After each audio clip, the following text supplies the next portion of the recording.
Oh, okay, this is good. You can only bring one back.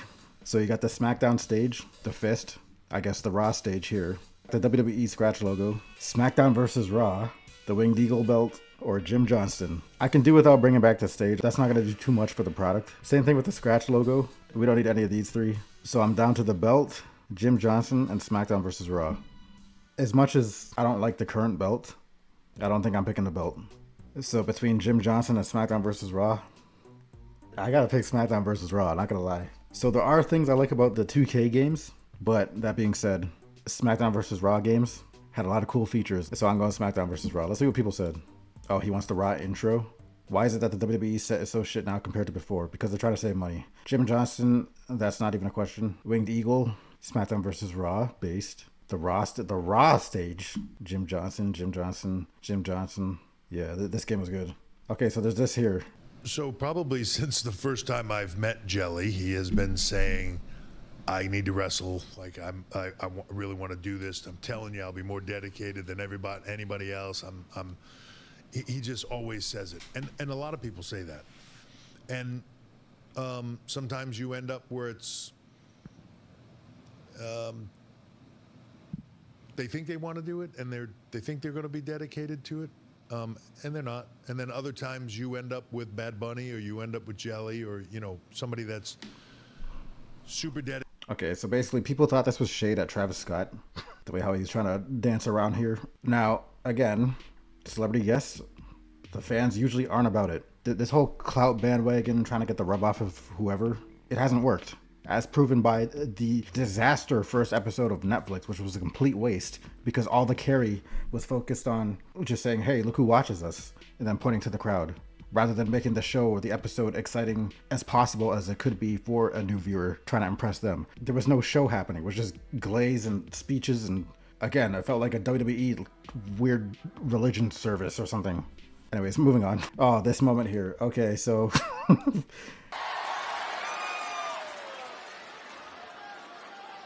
Know what you just said, but you and her get y'all entitled asses out my face into the back of the line. Okay, so Jesus Christ. So as you can guess, the internet had a problem with this line. What I found messed up more than anything is how funny the crowd found this, because we know damn well this crowd likes Io Sky more than Naomi. So the fact that they laughed at that much for that line tells you where we're at with the live audiences or just audiences in general when it comes to people who don't really speak full English in the ring. And when it comes to promos and all that. Speaking of that, hold on. Do you want to hear Asuka's real up? I'll use Asuka as an example here. This is Asuka speaking normally. You're not even going to be ready for this.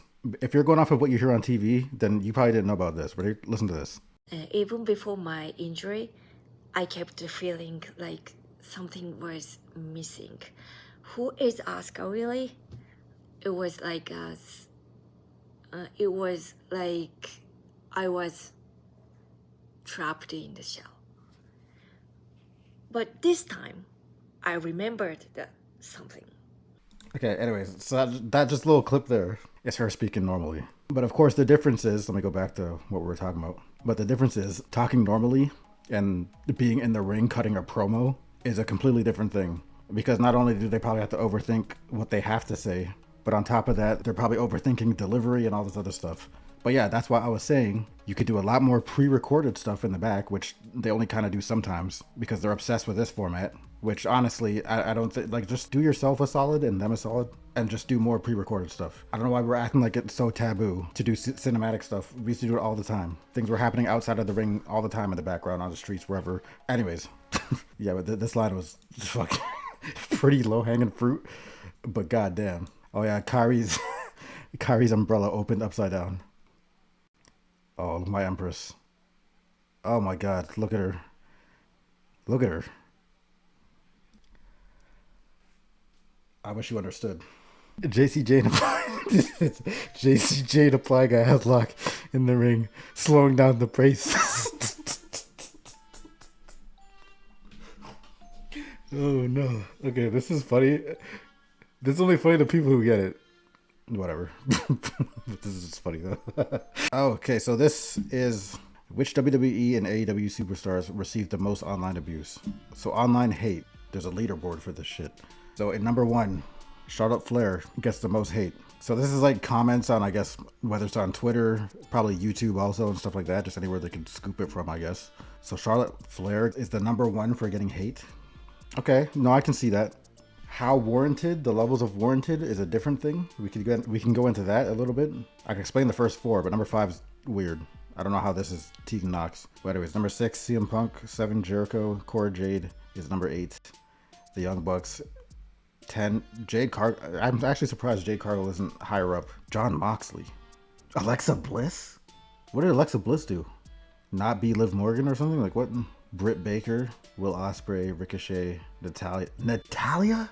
How's Natalia on here? Oh, it's gonna, okay, it's Natalia, they're probably gonna be like, oh, Botox, plastic surgery, and all this, whatever. Nikki Bella.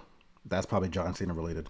Okay, so number 1, Charlotte Flair. Unfortunately, some of this was okay, when I say warranted, it's either semi brought on themselves or with the help of the fan base overrating some shit. On top of the constant opportunities that she was getting, like what's currently happening with Rhea, which if we're not careful might end up on this list eventually if they keep going. Nia Jax, that's like obvious reasons. People, well, before, depending on how far back you go. First, it was she was unsafe in the ring, injuring people. 2, it's probably like, oh, people don't find her as attractive as like the other ones. 3, she's Samoan, so oh, she's related to The Rock, so she's getting opportunities based off of bloodline shit. So that's the Nia Jax hate, I'm assuming. Mercedes Moné. So her hate is coming off of the fact that she left WWE and found success outside of it. A lot more success. And she's getting credit for things, and people aren't liking that because how are you getting credit when you're not in the biggest company in the world? Anything you do outside of WWE doesn't matter, blah, blah, blah, blah. Drop the 7 belts or 6 or whatever. So it's that, and then they try and justify that by, I guess, clips of her coming off egotistical and stuff like that. Saraya, which is Paige, for those who don't know, she gets hate because I'm like basically who she's been with. More than anything from what I'm seeing. She was with Alberto Del Rio for a minute, who was controversial in himself. And then after that, or current boyfriend, I think, I heard that that guy's like racist or some shit. And she was like defending him on some kind of... So basically, it's who she's been with. If I'm missing anything, add to it, I guess. But then there's Tegan Knox, number 5, who the only thing I've ever heard on Tegan Knox is that she's injury prone or whatever. So I'm surprised that makes 5th place. CM Punk, that's a tribalism thing. Chris Jericho, that's also a tribalism thing. Cora Jade, they're going to say OnlyFans. Young Bucks, what? They super kick and do flips? Yeah, the rest of this list is weird. But yeah, anyways, wrestlers get hate.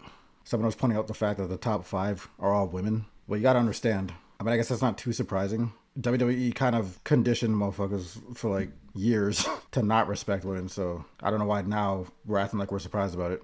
WWE, look at this shit. WWE's long-term plan, as if this wasn't obvious enough, by the way, is reportedly for Braun Breaker to turn on Seth Rollins. Whoa, plot twist.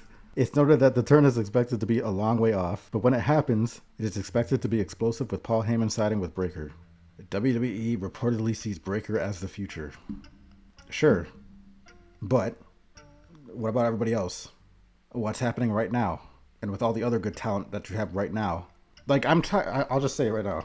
I ran a poll recently, and I've asked a few other places around. What do people like more lately? Which show? Raw or SmackDown? Raw won. I also think Raw's better than SmackDown lately. And part of that is I realized, dog, I have bloodline fatigue, dude. I am done with this bloodline stuff. I don't care. Oh, I saw the craziest interaction. So this interaction with Grok, you got this picture here.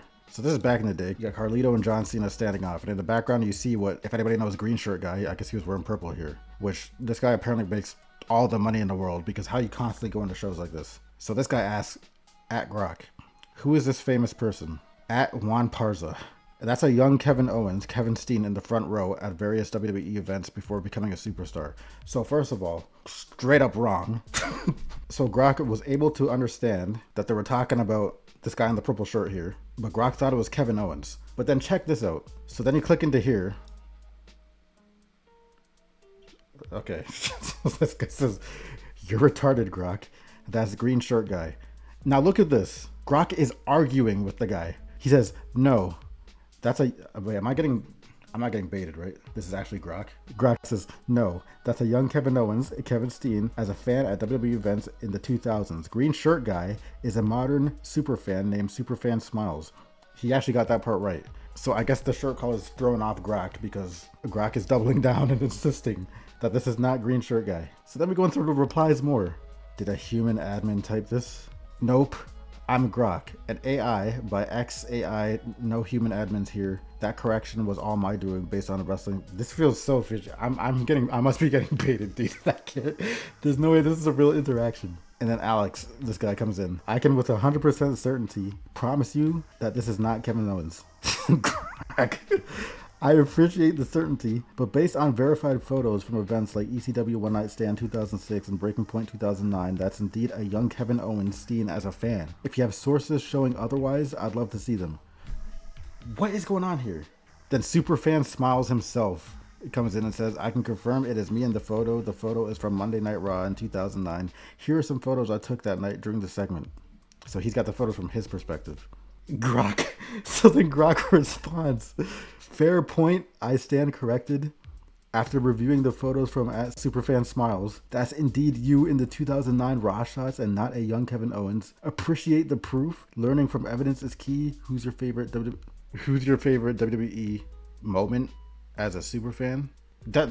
I'm getting baited. There's no way. There's no way Grok said all that. Am I crazy? So then I guess after this person tried to ask again to see if Grok learned or whatever, but he didn't respond yet. AI is crazy. Did he respond to this? Grok, do me a favor, compare the face of the man you think is Kevin Owens to the superfan face in the picture. I double checked by comparing facial features with the jawline, nose, and eye. Okay, well, you're just trash then if you did all that. Get out of here. It's using emojis now? But yeah, that interaction, I thought that interaction was crazy. I've never seen an interaction like this. And enough with this one. Who do you draft? You have $15 to build your own women's starting five. So first of all, right off the bat, Asuka for only $2 is a steal. So I'm taking Asuka. Give me Julia, assuming I get to book my own company too and write the storylines and shit like that. So I'm taking Asuka for $2. Give me Julia. Give me Athena. So I'm at $7. That's 3 people. Give me Jordan Grace. So I'm at $10. I got one more, so I can take a $5 person. And give me Toni Storm. So Asuka, Julia, Athena, Jordan Grace, Toni Storm. If I didn't pick Toni Storm, I would have picked Mercedes Moné. That's my 5. Toni Storm's a good enough character at the moment where she could be the face of the company. Jordan Grace, that's a potential pick. I already like Jordan Grace and have ideas for that. Athena's legit. So based on the 5 that I picked, I know there's a lot of good feud interactions I can have with these and they can go in the ring. So yeah, I don't need a Tiffany Stratton pick, which is double the price of like these women. Like what are you doing? Anyways, that's that. Toxic Thunder, I'm out.